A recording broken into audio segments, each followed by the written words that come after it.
நீ இருக்கியே, நீ ஒரு அனாதை, நீ ஒரு பொய்யானவன். யார் சொன்னது?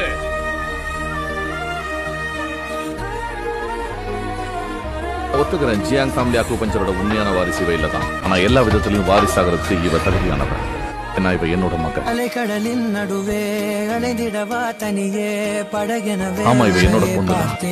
கண்ணே புதை மணலில் விழுந்தே புதைந்திடவே இருந்தேன். குறுநகையை எறிந்தே மீட்டா என்னோடும் மண்ணோடும் மாடும் பெரும் மனதோரம் கண்பட்டு நூல் விட்டு போகும் என. நீ இங்க என்ன பண்ணிட்டு இருக்க? எதுவும் அடிபட்டுருச்சா? உனக்கு என்னாச்சு தோத்து?